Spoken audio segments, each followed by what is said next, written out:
तुम्हारे कल्याण का कोई और मार्ग है ही नहीं, एकमात्र भगवान का नाम जप भजन। जहां आपको उपदेश दिया जा रहा हो भगवान का आश्रय लो, भगवान का नाम जप करो, उसी से मंगल होगा, वो सत्य बात है। इसके सिवा कोई कहता हो हम तुम्हारा परम कल्याण कर देंगे, हम तुम्हारा अपने बल से कुछ कर देंगे, तो मुझे लगता है कि इन बड़े महापुरुषों से बढ़कर कोई नहीं है सृष्टि में, कोई नहीं इन बड़े महापुरुषों से बढ़कर। ये क्या कह रहे हैं? बेटा परीक्षित, तुम्हें तक्षक से डर लग रहा है? बोले ना गुरुदेव, अब करोड़ों तक्षक साक्षात मृत्यु का रूप धर के आ जाए तो आपने जो मुझे अमृत पिलाया इसके बल से मुझे कोई भय नहीं। बेटा ब्रह्म स्वरूप परीक्षित, अपने स्वरूप में स्थित रहना, और कह के चल दिए। ये नहीं रोका कि तक्षक को रोक लेते।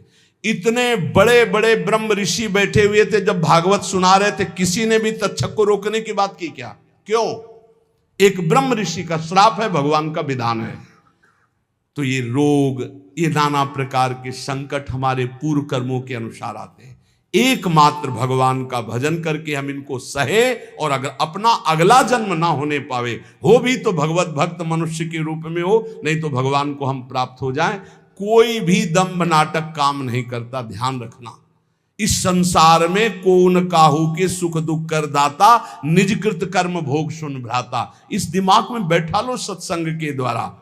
नाहृतोन्य शिव पंथा विसता संस्कृतावी वासुदेवे भगवती भक्ति योगो यतो भवेत। इसके लेखक हैं भगवान श्री कृष्ण द्वैपायन व्यास जी, कहने वाले हैं परमहंस श्री सुखदेव जी, और सुनने वाले हैं महान सम्राट, गर्भ में भगवत साक्षात्कार किए हुए परीक्षित जी महाराज। कह रहे हैं संसार चक्र में पड़े हुए मनुष्य के लिए एकमात्र साधन है भगवान श्री हरि के चरणों की भक्ति। इसके अतिरिक्त और कोई सिवा पंथा नहीं है। शिवा माने कल्याण, पंथा माने मार्ग, और कोई कल्याण का मार्ग नहीं है। एकमात्र भगवान वही हरि हैं, वही हर हैं। उन्हीं की भक्ति के द्वारा ही हम अपना संसार चक्र से उद्धार कर सकते हैं। पिबन्ति ये भगवत आत्मनः सताम कथामृतम श्रवण पुटेषु संभृतम पुनन्ति ते विषय विदूषिताशयम ब्रजन्ति तच्चरण सरोरुहान्तिकम। जो रोज सत्संग सुनते हैं, जो रोज भगवान की चर्चा सुनते हैं, कानों में भर भर कर भगवान के नाम गुण लीला रूप का पान करते अमृत का, उनके हृदय से विषैला विष भोगों का उतर जाता है, हृदय शुद्ध हो जाता है। और जहां हृदय शुद्ध हुआ तो भगवान यही हृदय में प्रकाशित हो जाते हैं। श्री सुखदेव जी महाराज कहते, वासुदेव कथा प्रश्न पुरुषास्त्रीन पुनाति वक्तारम प्रच्छकम श्रोतस तत्पाद सलिलम यथा। अगर कहीं तुम्हें संत समागम मिले, प्रश्न करने का अवसर मिले, तो भगवान के संबंध में प्रश्न करो, भगवत प्राप्ति के संबंध में प्रश्न करो, संसार से मुक्त होने के लिए प्रश्न करो। ये इधर उधर के प्रश्न नहीं। देखो, बड़ा कीमती समय संतों का है। यदि एक बार वो तुम्हें समय देते हैं तो ऐसा बनाओ कि वो एक बार तुम्हारे अनंत जन्मों की बिगड़ी बना दे। श्री सुखदेव जी कहते, यदि श्री कृष्ण के संबंध में प्रश्न किया जाए तो प्रश्नकर्ता और उत्तरकर्ता दोनों पावन हो जाते हैं। वक्तारम प्रक्षकम श्रोतस तत्पाद सलिलम यथा। बोले भगवान के विषय में प्रश्नकर्ता, उत्तर देने वाला और सुनने वाला तीनों पावन हो जाते हैं, जैसे भगवान का चरणामृत सभी को पावन करता है। इसलिए यस्तु तम श्लोक गुणानुवादः संगीयते भीक्षणम मंगलग्नः तमेव नित्यं शृणुयाद भीक्षणं कृष्णे मलाम भक्तिमभीप्समानः। भगवान श्री कृष्ण का गुणानुवाद समस्त अमंगलों का नाश करने वाला है। ये है सही अमंगलों का नाश करने की बात। अगर आप भगवत चर्चा करते, जैसे एक दिन नरकों का वर्णन किया कि उस ऐसे ऐसे वाले नरक जाते हैं, तो बहुत लोगों ने प्रार्थना की कि उपाय भी तो बताओ कैसे बचे। ये 38 के 38 सब हम में पाए जाते हैं। कोई कह रहा था 10 हैं, कोई कह रहा था 5 हैं। बड़ी घबराहट हो रही, क्योंकि आपकी बात पे विश्वास है। इसका मतलब टिकट बन गई नरक की हमारी, जाना पड़ेगा। तो जल्दी उपाय बता दो नरक से कैसे हटे। तो यस उत्तम श्लोक भगवान श्री कृष्ण संगीयते, यदि उनका गान किया जाए, जैसे भागवत ले लो और 10वें स्कंद पढ़ डालो हिंदी से ही, तुम्हें संस्कृत नहीं आता है। 10वें स्कंद के रोज 2 अध्याय पाठ कीजिए। अगर थोड़ा संस्कृत आती, गोपाल शास्त्र नाम का पाठ कर लीजिए और 1 घंटा नाम कीर्तन कीजिए, राधा राधा राधा, लिख लो, नरक नहीं जाओगे। इसका मतलब ये नहीं कि साफा बांध के नरक जाने वाले काम शुरू कर दो, फिर और नरक जाओगे। अबलो नसानी अबना न सही हो भाई, जो गलती हो गई उसके मिटाने के लिए दवा है, और गलत करवाने के लिए थोड़ी दवा है। परहेज करो, सदगुरु वैद्य बचन विश्वासा, संयम यह न विषय कयासा। संत सदगुरुदेव जो परहेज बता रहे कि ये अब मत करना, और ये नाम रूपी दवा खाओ तो निश्चित भवरोग नष्ट हो जाएगा। ये बात है। अमंगल अशुभ प्रारब्ध नष्ट करने की सामर्थ्य किसमें? भगवान की चर्चा में, भगवान की लीला कथा में, भगवान के नाम गुणगान में। ये बिल्कुल संशय रहित बात है, बिल्कुल संशय रहित बात। नित्य निरंतर जो भगवान का नाम जप करते हैं, लीला गुणानुवाद करते हो, जगत मंगल करने वाले होते हैं। यन्नाम ध्येयम म्रियमाण आतुरः, बड़े अमृतमय वचन है। पतन स्खलन वा विवशो गृणन पुमान, विमुक्त कर्मार्गलम उत्तमाम गतिम, प्राप्नोति यच्छन्ति नतम कलौ जनाः। ध्यान दीजिए, यन्नामधेयम म्रियमाण आतुरः, जो मरने जा रहा हो, चाहे पशु हो, पक्षी हो, मनुष्य हो, कोई हो, यदि वो नाम नहीं ले पा रहा तो आप सुना दो भाई, इतनी कृपा कर दे उस जीव के ऊपर, तो तुम्हें बहुत बड़ा पुण्य होगा। मरणासन पुरुष को नाम सुनाने के बराबर त्रिभुवन में कोई भी पुण्य नहीं है, इससे बड़ा कोई पुण्य। जैसे कोई पशु पक्षी मरने जा रहा हो, नजदीक जाके राम कृष्ण हरि या राधा राधा राधा सुना दिया, अब वो मरने जा रहा, घंटा 2 घंटा 4 घंटा 10 घंटा में भी मरेगा तो अब उससे कोई पाप होने वाला नहीं, वो भगवान को प्राप्त होगा, क्योंकि नाम कथन और श्रवण का एक ही फल होता है। तो बोले यन्नामधेयम म्रियमाण आतुरः, यदि मरने का समय हो, व्याकुलता का समय हो, नाम वो नहीं उच्चारण कर पा तो आप नाम कीर्तन उस समय कर दो, तो यमदूत नहीं आएंगे, उसका मंगल हो जाएगा। ये बहुत बड़ा पुण्य करना चाहिए। आसपास कहीं सुनो कि कोई पधार रहा है तो रज ले, चरणामृत ले, जाओ उसके मुंह में डालो, कोई परिचय नहीं, हमें कोई परिचय नहीं, वो भगवान का अंश है, उसे भगवान की प्राप्ति करानी हो। जाके थोड़ी देर बैठ के राधा राधा राधा, घर वालों से कोई मतलब, और बस उठे हो चलावे, उसका मंगल हो गया।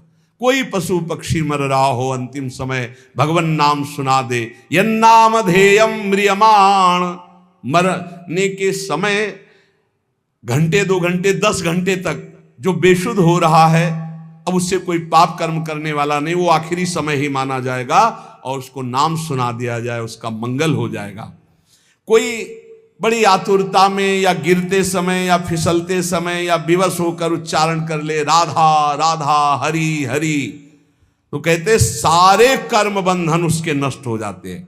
विमुक्त कर्मार्गलम उत्तमाम गतिम, वो उत्तम भगवत गति को प्राप्त हो जाएगा। पर हाय रे कलयुग, कितना चिल्ला चिल्ला के कहा जा रहा है, फिर भी लोगों की नाम में रति नहीं हो रही, नाम आराधना से विमुख हो रहे हैं, भगवत आराधना से विमुख हो रहे हैं।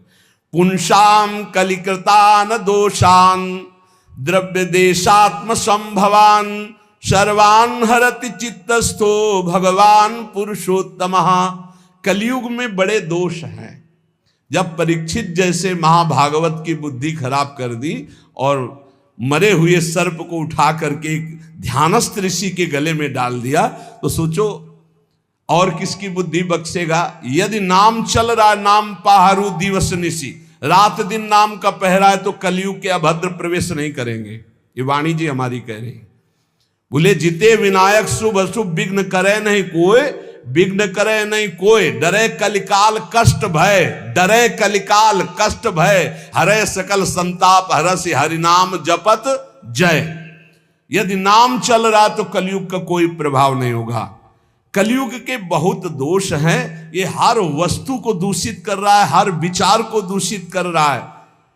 सब दोषों का मूल अंतःकरण का अपवित्र हो जाना है।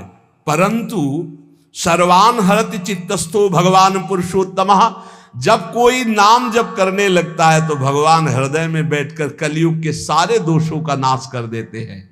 इसलिए श्रुतः संकीर्तितो ध्यातः पूजितश्चात् दृढ़तोऽपि वा नृणाम धुनोति भगवान हतस्थो जन्मायुता अशुभम। जो भगवान के गुणों का, भगवान की रूप की महिमा का, लीला का, नाम का, धाम का कीर्तन करता है, गायन करता है, श्रवण करता है, भगवान की सेवा करता है, भगवान उसके हृदय में विराजमान होकर प्रकट, और एक दो जन्म के पापों की बात क्या, हजारों जन्मों के पापों के ढेर भस्म कर देते हैं। यथा हेम निस्थितो वह्निर दुर्वर्णम हंति धातुजम एवमात्मगतो विष्णु योगिनाम अशुभाशयम। जैसे सोने को अग्नि में डाल दो तो उसका मल नष्ट हो जाता, चमकने लगता है, ऐसे ही भगवान साधकों के हृदय में जब सुमिरन किया जाता है निरंतर, तो भगवान हृदय में प्रकाशित होकर अविद्या को भस्म कर देते हैं, अशुभों को भस्म कर देते हैं, दिव्य ज्ञान प्रकाशित हो जाता है। नाम जप, लीला कथन, लीला श्रवण, ये बहुत जोर की बात है। विद्या तपः प्राण निरोध मैत्री तीर्थाभिषेक व्रत दान जप्यै नात्यंत शुद्धिम लभतेन्तरात्मा यथा हृदिस्ते भगवन्त्यनन्ते। विद्या, तपस्या, प्राणायाम, समस्त प्राणियों के प्रति मित्र भाव, तीर्थ स्नान, व्रत दान और भी साधन, ये अंतःकरण को पवित्र करने वाले हैं, पर वैसी शुद्धि नहीं होती जैसी भगवान के स्मरण से होती है। इसीलिए कहते हैं नाम जप करो, क्योंकि नाम जप स्मरण से भगवान हृदय में प्रकाशित होते हैं। तो जहां भगवान हृदय में प्रकाशित होती, जैसे सूर्य उदय होने पर अंधकार खत्म, ऐसे भगवान के प्रकाशित होने पर अज्ञान नष्ट हो जाता है। मृत्यु नजदीक है। म्रियमाणैरविध्येयो भगवान परमेश्वरः आत्मभावम नयत्यंगो सर्वात्मा सर्व संश्रयः। मृत्यु के निकट पहुंच रहे हैं हम सब, क्रम से क्रम आता चला जा रहा है समय। बस जैसे जैसे संकेत मिलते जाते हैं लोग भयभीत होते। भयभीत नहीं होने की बात है, कमर कसो, डट के अपना काम बना लो। अब जितनी श्वासें हैं, जैसे एक सूचना मिली कि कैंसर हो गया, सूचना मिली अब आपका दिल फेल होने वाला है, कोई भयानक रोग, अब घबराने की जरूरत नहीं। राधा राधा राधा राधा, अब तो चलना है श्री जी को। घबराने से मृत्यु हमारा कोई रोग थोड़ी मिटा देगी, हमारा कोई मृत्यु का भाव रुक थोड़ी जाएगा, वो तो मरना ही पड़ेगा। तो राधा राधा राधा, अमर हो जाओगे। मृत्यु के निकट जो लोग पहुंच रहे हैं, एक ही काम है, नाम जप, भगवान का स्मरण। मान लो हम सब निकट जा रहे हैं मृत्यु के, बिल्कुल निकट जा रहे हैं। 50 वर्ष निकल गए, ऐसे लगे कि कल निकल गए। ये वर्ष के वर्ष ऐसे निकल जाते, लगता नहीं कि वर्ष निकल गए। कैसा माया मनोरंजन में फंसा है। जिसका मृत्यु का निकट समय आ रहा है, उसको चाहिए नाम में वृत्ति लगा दे, सब छोड़ो, राधा राधा राधा राधा। तो बोले अब हमारा तो अभी जवान है, अरे गर्भई में मृत्यु आ जाती है, शिशु अवस्था में आ जाती है, जवान अवस्था में आ जाती, हर समय नाम जप करो। सबके परम आश्रय जब भगवान का नाम लिया जाता है और नाम लेते हुए शरीर छूटता है, तो भगवान की प्राप्ति होती है। अंतिम मति सो गति। राधा तो किशोरी जो मिल जाएंगी पक्का, नारायण बोला तो पक्का नारायण मिल गए। कलयुग में बहुत दोष हैं, परंतु इसमें एक सबसे बड़ा गुण है। भगवान के नाम संकीर्तन से जो लाभ मिलता वो किसी साधना से नहीं मिलता। गुण कीर्तन, नाम कीर्तन, जैसे अपने लोग बैठकर खूब कीर्तन करते हैं विविध ध्वनियों में और प्रभु के जस गाते हैं, सुधा निधि 42 लीला चतुरासी जी। सतयुग में ध्यान करने से, त्रेता में बड़े बड़े यज्ञों से द्वापर में विधि पूर्वक पूजा सेवा से जो फल मिलता था, कलयुग में केवल नाम कीर्तन से, नाम जप से प्राप्त हो जाता है। कलयुग का विशेष कृपा प्रसाद है। संसार सिंधु मति दुस्तर मुत्त तीर्षोर नान्य प्लवो भगवता पुरुषोत्तमस्य लीला कथा रस निषेवण मंतरेण पुंसो भवेद विविध दुख दवार्दितस्य। जो लोग सहज में सरलता पूर्वक इस संसार समुद्र से मुक्त होना चाहते हैं, भगवान सुखदेव जी कह रहे हैं, जो लोग अनेक प्रकार के पाप कर्म कर चुके हैं और उस दुख दावानल से दग्ध होने वाले हैं, उनको बचना है तो एक उपाय है, भगवान का नाम जप करो और भगवान की लीला कथा सुनो।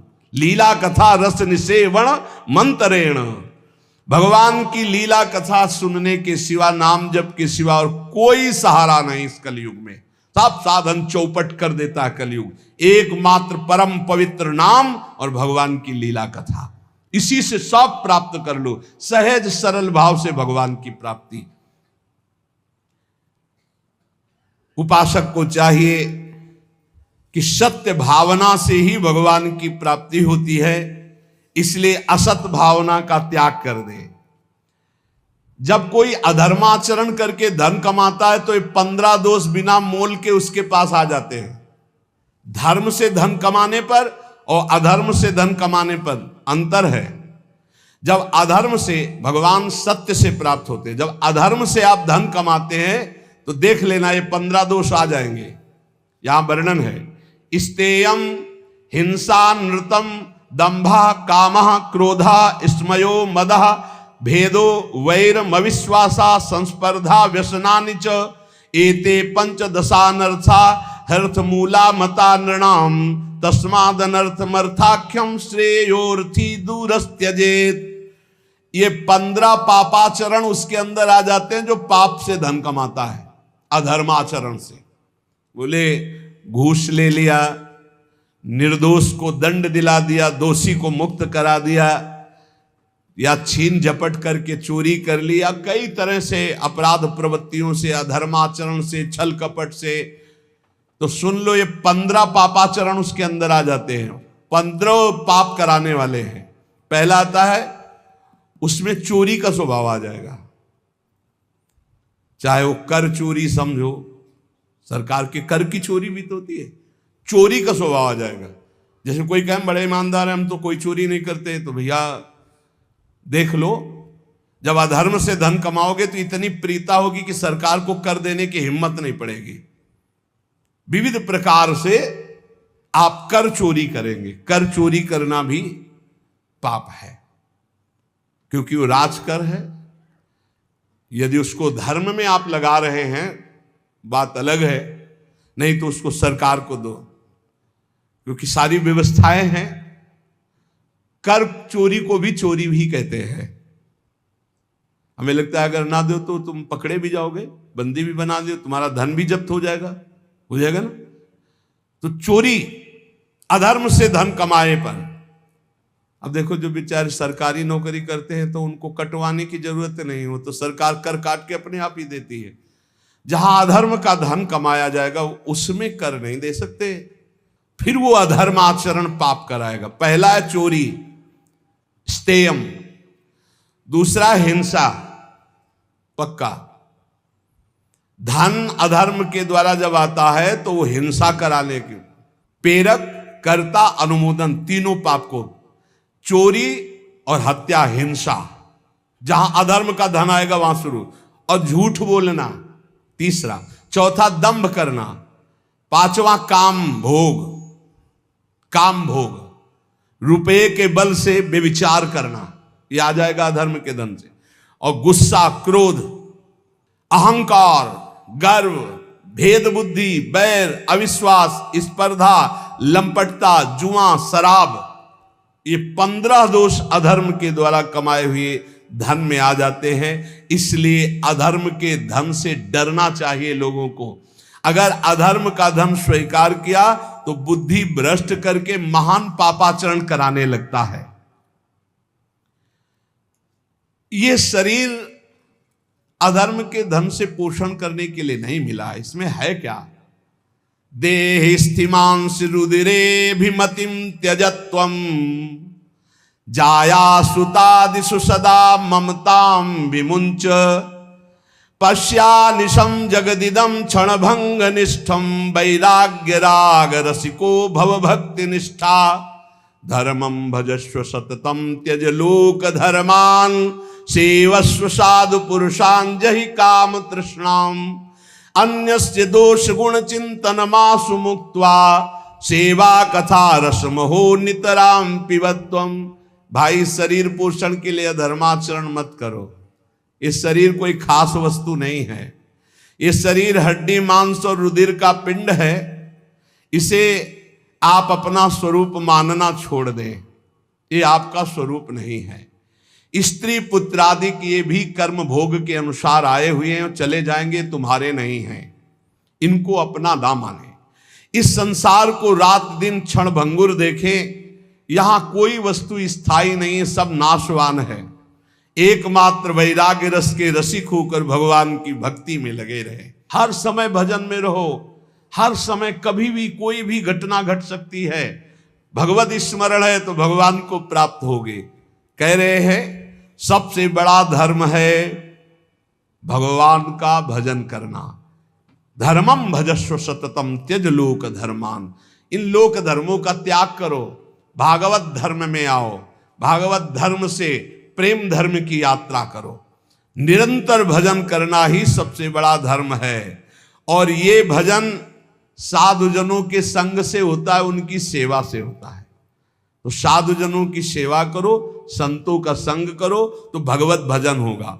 भोगों की लालसा फटकने मत दो, नहीं तो संतों का संग छूट जाएगा। पापाचरण करने वाला फिर संत संग में अरुचि हो जाती है।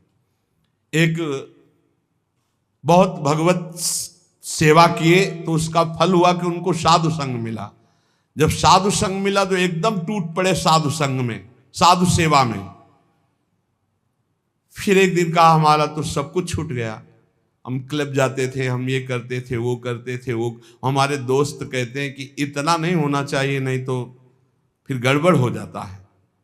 अब दोस्तों के संग का रंग चढ़ा कि जहां 63 पे आ गए थे वहां 36 पे पहुंच गए।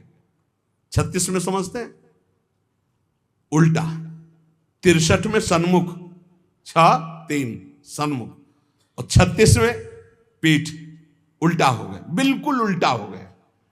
अच्छा, उल्टा जब बुद्धि हो जाती है उनको समझाओ, तब उनको दोस्तों की बात पुष्ट लगेगी कि देखा ना वो कह रहे थे, देखो फंसा रहे थे ना। अब हम थोड़ा हटने की कोशिश की ना तो देखो मीठे मीठे वचन बोलने लगे। माया ऐसे फंसाती है कि आप समझा भी नहीं सकते। समझाने की सोचो तो दिमाग में तत्काल भागवतिक प्रेरणा आ जाती है कि समझेगा कि स्वार्थवश बोल रहा है, क्योंकि उसकी बुद्धि भ्रष्ट है। आरत अधिकारी जब पावे गूढ़ो तत्व न साधु, आप समझा भी नहीं सकते। साधुजनों की सेवा से ही परम भागवत धर्म भजन होता है। साधुजनों की आज्ञा में रहने से ही भजन होता है। पर जहि काम तृष्णाम, ये काम भोग और भोगे हुए भोग को पुनः भोगने की इच्छा ये संत संग से दूर कर देती। इसे लिख लो, जय काम तृष्णाम। अगर कामना और तृष्णा का त्याग कर साधु संग नहीं करोगे तो साधु संग टिकेगा नहीं। थोड़े दिन के बाद रंग दूसरा बदल जाएगा, क्योंकि कुसंग में बहुत संग गया है आपका और सत्संग में तो थोड़ा ही गया है। बहुत चमत्कार है कुसंग का, सत्संग से भी ज्यादा। इसलिए कि कुसंग से बहुत जन्म हो गए संग करते हुए, और सत्संग तो अभी कुछ क्षण हुआ। जहां कुसंग मिला तो लगता है कि हाँ, एक बार हमारे सामने कह दिया कि शराब नहीं पिएंगे, अगर शराब पी लिए तो दोबारा हमारे सामने खड़े होने लायक नहीं रहोगे। तुम्हारा मन तुमको इतने दूर हटा देगा कि तुम सामने नहीं आओगे, और आओगे भी तो ऐसे ही होगा, ऐसे नहीं हो सकते। तुम्हारा हृदय नहीं कहेगा कि मैं आंख मिलाऊं, तुम्हारा हृदय नहीं कहेगा कि मैं सेवा करूं, तुम्हारा हृदय नहीं कहेगा कि मैं सम्मिलित हो जाऊं आपकी सभा में। मान लीजिएगा बहुत बढ़िया अवसर है, एक बार यदि छोड़ दिया तो दोबारा ऐसे दुष्टों का संग मत करना जो अपनी मित्रता की कसम खिला करके आपको धर्म भ्रष्ट करते हैं। वो मित्र नहीं, वो शत्रु हैं। सच्ची ऐसे देखते देखते माया कैसे भ्रष्ट करती हुई दिखाई देता है। इसलिए साधुजनों का संग करो, पर जहि काम तृष्णाम, काम भोग और भोगे हुए भोगों की तृष्णा का त्याग करके, क्योंकि भोगों की लालसा ये साधु सेवा में नहीं टिकने देती। दूसरों के गुण दोषों का चिंतन मत करो, अन्यस्य दोष गुण चिंतन मासु मुक्त्वा, प्रभु की सेवा और प्रभु की लीला कथा सुनो और खूब नाम जप करो। कैसे जाना जाए कि इसे भगवत प्राप्ति हो गई? कई बार चर्चा हुई, आज सिद्ध महर्षियों के वचन हैं। ये भगवत प्राप्त हो गया है, उसकी पहचान क्या है? कह रहे यह स्यादे कायेन लीनस्तूष्णीम किंचदच्चिंतयन् पूर्वं पूर्वं परित्यज्य सातीर्णो भव बंधनात् सर्वमित्रः सर्वसहा समे रक्तो जितेन्द्रियः व्यपेत भयं मन्युश्च आत्मवान मुच्यते नरः आत्मवत् सर्वभूतेषु यश्चरेन्नियतः शुचिः अमानी निरभिमानः सर्वतो मुक्त एव सः जीवितं मरणं चोभे सुख दुखे तथैव च लाभालाभे प्रियद्वेषे या समास च मुच्येत। जो स्थूल शरीर और सूक्ष्म शरीर दोनों का त्याग कर चुका है, न स्थूल शरीर की क्रियाओं से मतलब है, न सूक्ष्म शरीर के चिंतन से मतलब है। बहुत ऊंची स्थिति है।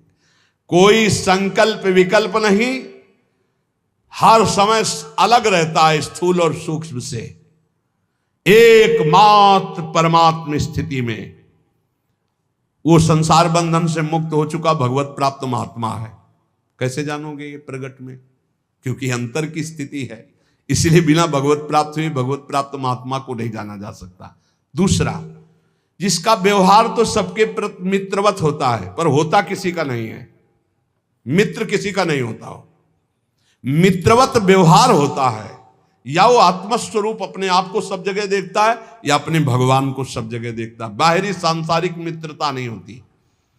जो भारी से भारी कष्ट में भी मुस्कुरा कर रहता है, सह लेता है, शांत रहता है, ये भगवत प्राप्त महात्मा के लक्षण है। सबसे मित्रता का व्यवहार है, पर कोई मित्र नहीं है। सब कुछ सह लेगा, चाहे जितना कष्ट आवे। ये भगवान की प्राप्ति की वृत्ति है। और उसका मन किसी भी भोग में जाता ही नहीं है। खान पान क्रियाएं सब ऐसे होंगी, लेकिन मन किसी भोग में नहीं जाता। वो सदैव अपने स्वरूप में रहता है, इंद्रियों में नहीं, भोगों में नहीं, मन में नहीं। किसी भी तरह से उसे क्रोध दिलाया जाए तो उससे क्रोध नहीं आएगा भगवत प्राप्त महात्मा को।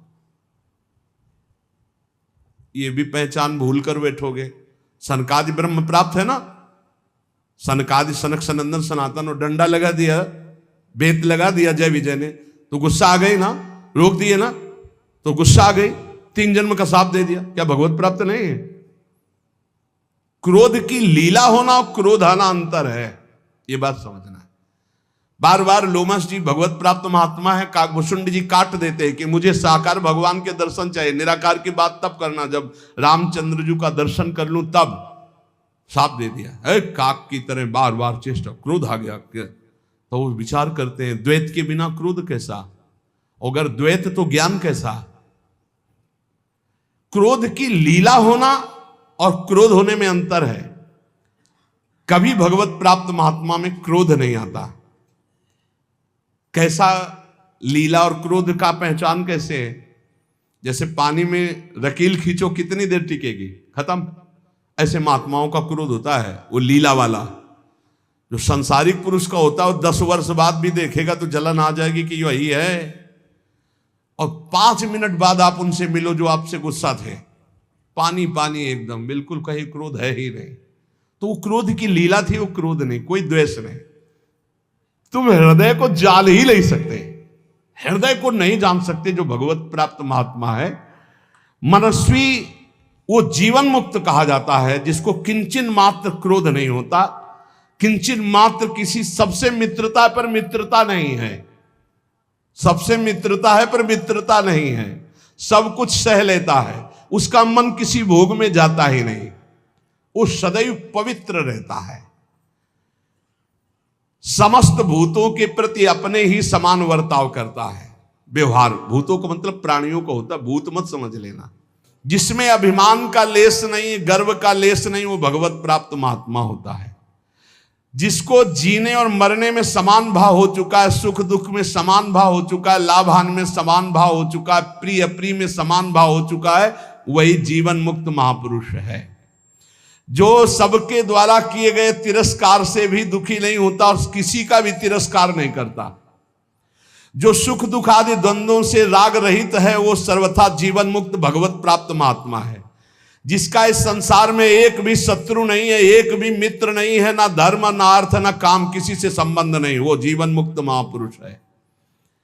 जो ना किसी नवीन भोग की आकांक्षा करता है, ना प्राप्त परिस्थिति से घृणा करता है, वो जीवन मुक्त महापुरुष होता है। जैसी परिस्थिति राजी है।